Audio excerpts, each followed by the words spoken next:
நண்பர்கள்ட்ட பேசிட்டு இருக்கும்போது எங்களுடைய கல்லூரி காலகட்டத்தில் பேசிட்டு இருக்கும்போது அப்படியே தோளில் கை போட்டு அப்படியே இந்த பட்டனை கழட்டி விட்டுக்கிட்டே இருப்பான் ஒருத்தன். இப்படி முதல் பட்டனை கழட்டுவான், ரெண்டாவது பட்டனை கழட்டுவான். கொஞ்ச நேரம் கழிச்சு பார்த்தா எல்லா பட்டனும் கலண்டு இருக்கும். முக்தார் எப்படின்னா சட்ட பட்டனை கலட்டி உள்ள இருக்க வேஷ்டியும் கலட்டி உள்ளாடை கூட கலட்டி விட்டுட்டு தான் பேட்டி முடியும் போது தெரியும் நம்மளை எல்லாத்தையும் கழட்டிட்டு தான் விட்டுருக்காரு. அப்படி கொஞ்சோன்னு முரண் இருந்துச்சுன்னு வச்சுங்களேன், இவர் பேட்டியில் போய் உட்கார்ந்தமாக்கு ஜென்ம பகையாக்கி முடிச்சு விட்டுருவார். இப்போ போட்ட நேர்காணல் இருக்கு இல்லையா, அந்த நேர்காணல் தான் கடைசி. அதுக்கப்புறம் அண்ணன் சீமான் நானும் பேசிக்கிட்டதே கிடையாது. அதை எப்படி வந்து என்கிட்ட கேட்டார் தெரியுமா, முக்தார் நான் டிஸ்கஷன்ல இருக்கேன் முக்தார், ஷூட்டிங் போறேன் முக்தார், என்னை விட்டுருங்கன்னு.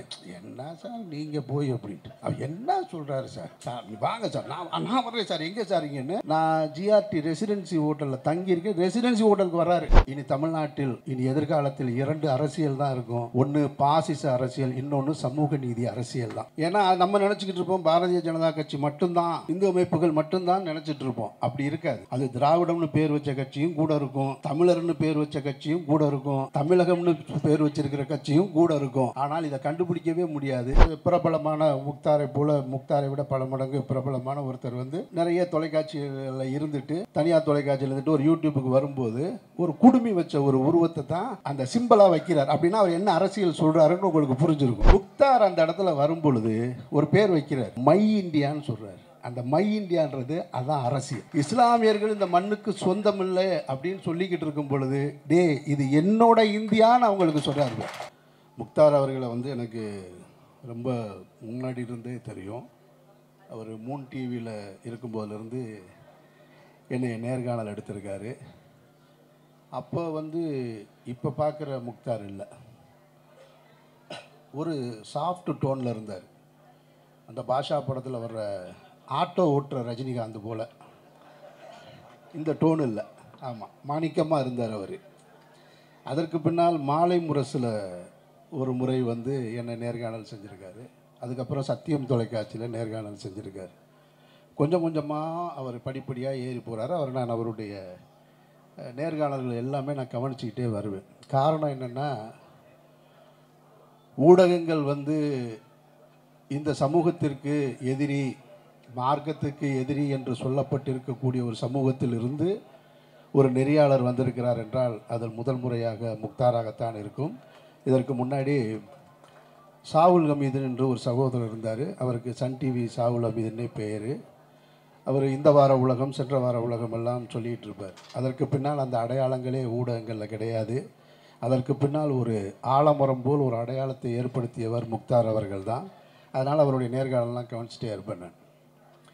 இடையில் கொஞ்சம் திடீர்னு பார்த்தீங்கன்னா அவருடைய பாணியை மாற்றிட்டார்.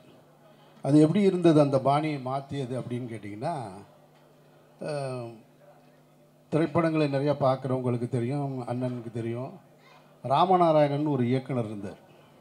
கிட்டத்தட்ட தமிழ் சினிமாவில் 100 படங்கள் இயக்கிய இயக்குனரில் அவர் தான் முதன்மையானவர். அதுக்கப்புறம் பாலச்சந்தர் ஐயா. 100 படங்கள்லாம் இன்றைக்கி யாருமே இயக்கிறது இல்லை. அவர் ஒரு அடிப்படையாக வந்து ஒரு கம்யூனிச சிந்தனை கொண்டவர். திராவிட சிந்தனையும் பிற்காலத்தில் அவருக்கு இருந்தது. அவருடைய முதல் படம் வந்து சுமை அப்படின்னு சொல்லிட்டு ஒரு திரைப்படம். அதற்கு பின்னால் வந்து சிவப்பு மல்லின்னு மறைந்த கேப்டன் அவர்கள், விஜயகாந்த் அவர்கள் நடித்தது எரிமலை எப்படி பொறுக்கும் என்ற பாடல்லாம் அந்த படத்தில் தான் இருக்கும். இந்த படங்களை இயக்கியவர் ராமநாராயணன் தான். இந்த 2 படங்களையும் அவர் இயக்கினார். இந்த சுமை திரைப்படம் வந்து ஒரு பெரு வெற்றியை பெறலை. அது மக்களுடைய அடித்தட்டு மக்களுடைய வழியை, வாழ்க்கையை, கம்யூனிசத்தை சொன்ன படங்கள். அது வெற்றி அடையலை அப்படின்னு சொன்ன உடனே அதற்கு பின்னால் வந்து ராமநாராயணன் அவர்கள் வேறு வேறு பாணியை மாற்றிக்கிட்டார். அது எப்படி மாற்றிக்கிட்டாருன்னு கேட்டிங்கனாக்கும், அவர் படங்களில் நாய் நடிக்கும், பாம்பு நடிக்கும், போலீஸ் ஸ்டேஷன் கோர்ட்டுக்கு வந்து பாம்பு வந்து சாட்சி சொல்லும், நாய் வந்து சாட்சி சொல்லும். இப்படி அப்புறம் 2 நாய் வந்து கனவு காணும். நாய் வந்து கதாநாயகனும் காதல் செய்வது போல் நாய் கனவு காணும். இப்படி வாரம் அதாவது வாரத்துக்கு ஒரு படம் ரிலீஸ் பண்ணுவார். கிட்டத்தட்ட அப்புறம் காரைக்குடியில் எம்எல்ஏவெல்லாம் இருந்தார். 100 படம் எடுத்து முடிச்சிட்டார். தன்னுடைய பாணியை மாற்றினார். எல்லா மக்களிடத்துலையும் போய் சேர்ந்துட்டார். அதுபோல் இந்த ஊடகத்தில் வந்து முக்தார் தன்னுடைய பாணியை மாற்றிட்டார். அது என்ன பாணியை மாற்றுறதுன்னா, நம்ம பக்ரீத்தில் நாட்களில் வந்து ஆடு குர்பான் கொடுப்போம் இல்லையா, அது போல தான். ரொம்ப அன்பாக பேசி அப்படியே கூட்டிகிட்டு போவார். வாங்களே நம்ம ஒரு நேர்காணல் வச்சுக்கலாம். என்ன பார்த்து ரொம்ப நாள் ஆச்சு அப்படின்பாரு. அந்த விஷயம் பார்த்தீங்களா, உங்களை அவர் எப்படி சொல்லிட்டார் பார்த்தீங்களா, நான்லாம் அன்றைக்கெலாம் அந்த ராத்திரி பூரா நினச்சிக்கிட்டே இருந்தேன், அமீரை எப்படி சொல்லிட்டாங்களேன்னு. அப்படின்ன உடனே ஒரு நம்மால் போல் இருக்குது அப்படின்னு நினச்சி மறுநாள் நம்ம ட்ரெஸ்ஸுக்கு எல்லாம் போட்டுட்டு நல்ல சட்டையாக எடுத்து மாட்டிட்டு போய் உட்காந்தமாகும். போய் உட்காந்த உடனே என்ன செய்வாருன்னா, மெதுவாக கொஞ்சம் கொஞ்சமாக நம்மக்கிட்ட இருந்தே வாங்குவார். அதாவது நண்பர்கள்ட்ட பேசிக்கிட்டு இருக்கும்போது, எங்களுடைய கல்லூரி காலகட்டத்தில் பேசிகிட்டு இருக்கும்போது அப்படியே தோளில் கை போட்டு அப்படியே இந்த பட்டனை கழட்டி விட்டுக்கிட்டே இருப்பான் ஒருத்தன். இப்படி பட்டனை கழட்டுவான், ரெண்டாவது பட்டனை கழட்டுவான். கொஞ்ச நேரம் கழித்து பார்த்தா எல்லா பட்டனும் கலண்டிருக்கும். முக்தார் எப்படின்னா, சட்டை பட்டனை கலட்டி, உள்ளே இருக்க வேஷ்டியும் கலட்டி, உள்ளாடை கூட கலட்டி விட்டுட்டு தான் பேட்டி முடியும் போது தெரியும், ஓகே நம்மளை எல்லாத்தையும் கழட்டிட்டு தான் விட்டுருக்காரு அப்படின்னு. அப்படியே அது நம்மக்கிட்டேயே பேசி நம்மக்கிட்டேயே வாங்கி, அதாவது நம்ம கொஞ்சோன்னு ஒரு கருத்து முரணோடு இருப்போம் இல்லையா. இப்போ அண்ணன் மல்லை சத்யா அவர்கள் இங்கே பேசிட்டு போனது அதுதான். இந்த அவரோட பேட்டி எடுத்திருக்காரு, அது இன்னும் வரலை. வரும்போது தான் தெரியும் யார் ஜெயிச்சான்னு சொன்னார் இல்லையா, அதுதான் அதோட உள்ள அர்த்தம். கொஞ்சோன்னு முரண் இருந்துச்சுன்னு வச்சுங்களேன், இவர் பேட்டியில் போய் உட்கார்ந்தமாக்கு ஜென்ம பகையாக்கி முடிச்சு விட்டுருவார். இப்போ போட்ட நேர்காணல் இருக்கு இல்லையா, அந்த நேர்காணல் தான் கடைசி. அதுக்கப்புறம் அண்ணன் சீமான் நானும் பேசிக்கிட்டதே கிடையாது. அதை எப்படி என்கிட்ட கேட்டார் தெரியுமா, முக்தார் நான் டிஸ்கஷனில் இருக்கேன் முக்தார், ஷூட்டிங் போகிறேன் முக்தார், என்னை விட்டுருங்கன்னு. என்ன சார் நீங்கள் போய் அப்படின்ட்டு, அவர் என்ன சொல்கிறாரு சார், வாங்க சார் நான் வர்றேன் சார், எங்கே சார் இங்கன்னு. நான் ஜிஆர்டி ரெசிடென்சி ஹோட்டலில் தங்கியிருக்கேன். ரெசிடென்சி ஹோட்டலுக்கு வர்றாரு.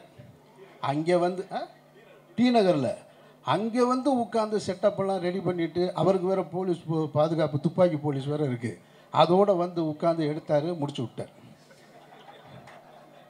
அவ்வளவு ஒரு சிறப்பான ஆள்.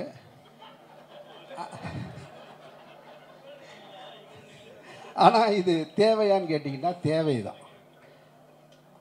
அவர் இப்படி ஒரு ஆள் வேணுமா இந்த சமூகத்துக்கு அப்படின்னா தேவைதான். முக்தாரை நான் 2 இடத்துல ரொம்ப பெருமைப்பட்டு பார்க்குறேன். எந்த இடம்னா அப்படின்னா, இப்போ உள்ள காலகட்டங்களில் தமிழ்நாட்டில் ஊடகங்கள் அவங்களுக்கான யூடியூப்பு சேனலாக இருக்கட்டும், ஏதாவது வைக்கும் பொழுது அதுக்கு ஒரு பேர் வைக்கிறாங்க. அந்த பேர் வைக்கும்போது பார்த்தீங்களாகும், அந்த பெயரில் தெரியும் ஒருத்தர் தன்னுடைய என்ன அரசியலை சொல்ல வர்றான் இந்த சமூகத்துக்குன்னு அந்த பெயர் சொல்லும். இப்போ இங்கே எனக்கு முன்னாடி பேசிய அண்ணன் தமிழா பாண்டியன் அப்படின்னாருன்னா, அவர் தன்னுடைய பெயரை தமிழ்னு வச்சுக்கிறார். சகோதரர் தமிழ்ச்செல்வன் இருக்காருன்னா தமிழ், அவர் அரசியல் சொல்லும். அதுபோல் சில ஊடகங்கள் பெயர் வைக்கும். அதில் நான் பெயர் சொல்ல விரும்பல, உங்களுக்கே பார்த்தா தெரியும். ஒரு பிரபலமான முக்தாரை போல், முக்தாரை விட பல மடங்கு பிரபலமான ஒருத்தர் தன்னுடைய நிறைய தொலைக்காட்சிகளில் இருந்துட்டு, தனியார் தொலைக்காட்சியில் இருந்துட்டு ஒரு யூடியூப்புக்கு வரும்போது ஒரு குடுமி வச்ச ஒரு உருவத்தை தான் தன்னுடைய அந்த சிம்பிளாக வைக்கிறார். அப்படின்னா அவர் என்ன அரசியல் சொல்கிறாருன்னு உங்களுக்கு புரிஞ்சிருக்கும். முக்தார் அந்த இடத்துல வரும்பொழுது ஒரு பேர் வைக்கிறார். அந்த பேர் தான் எனக்கு ரொம்ப பிடிச்சது. அவர் நினச்சிருந்தா அவர் இந்தியான்னு வச்சுருக்கலாம், ஆனால் மை இந்தியான்னு சொல்கிறார். அந்த மை இந்தியான்றது அதுதான் அரசியல். இஸ்லாமியர்கள் இந்த மண்ணுக்கு சொந்தம் இல்லை அப்படின்னு சொல்லிக்கிட்டு இருக்கும் பொழுது, இது என்னோட இந்தியான்னு அவங்களுக்கு சொல்கிறாரு.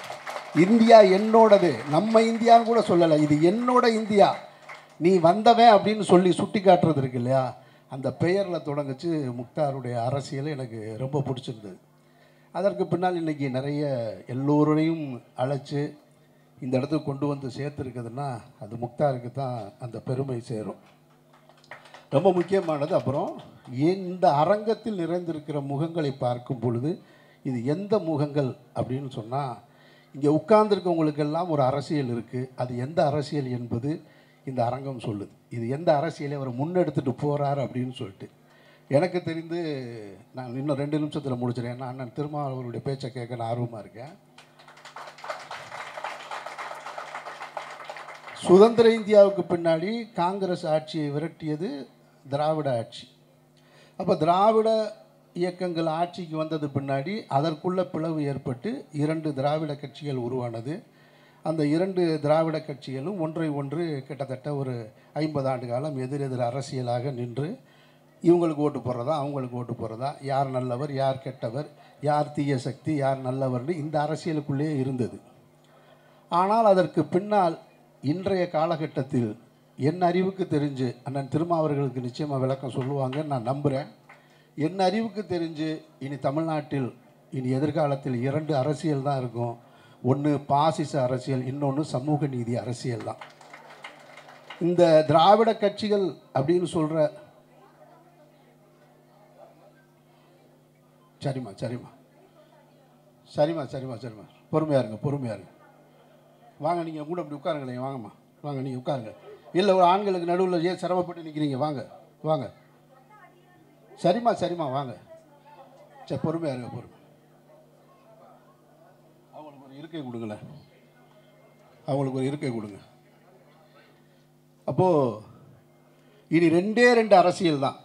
ஒன்று பாசிச சனாதன அரசியல், இன்னொன்று சமூக நீதி அரசியல். ஆனால் இந்த 2 அரசியலும் நேருக்கு நேர் இது மட்டும்தான் நிற்குமா அப்படின்னு கேட்டால், இது மட்டும்தான் நிற்கும். ஆனால் இதுக்கு பின்னாடி எதெல்லாம் ஒளிஞ்சிருக்கும் அப்படின்னா, சமூக நீதிக்கு நமக்கு தெரியும். ஆனால் அந்த பாசிசத்துக்கு பின்னாடி ஒளிஞ்சிருக்கக்கூடிய கட்சிகளை நம்ம கண்டுபிடிக்க முடியாது. ஏன்னா நம்ம நினச்சிக்கிட்டு இருப்போம் பாரதிய ஜனதா கட்சி மட்டும்தான், இந்து அமைப்புகள் மட்டும்தான் நினச்சிட்டு இருப்போம். அப்படி இருக்காது. அதோட பல கட்சிகள் அதோட வேலை செஞ்சுக்கிட்டு இருக்கும்.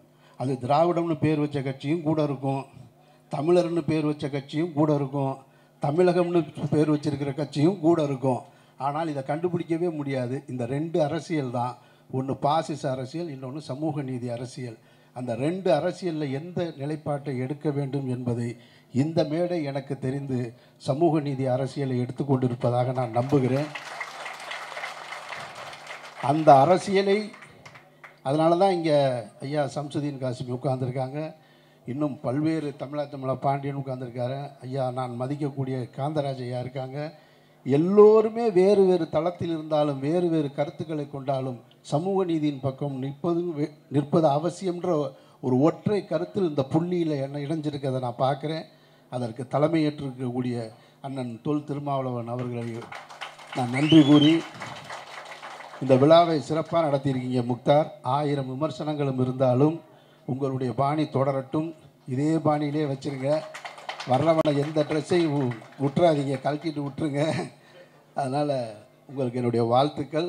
இந்த நிகழ்ச்சி சிறப்பாக நடந்திருக்கு. ஒரு குடும்ப விழா போல் நடந்திருக்கு. அதையெல்லாம் தாண்டி இத்தனை முகங்கள், மக்களுக்காக பேசக்கூடிய அத்தனை முகங்கள் ஒரே இடத்துல பார்க்கக்கூடிய வாய்ப்பும் எனக்கு கிடைச்சிருக்கு. நன்றி. உங்களுடைய அரசியல் பணி தொடரட்டும். வாழ்த்துக்கள். நன்றி.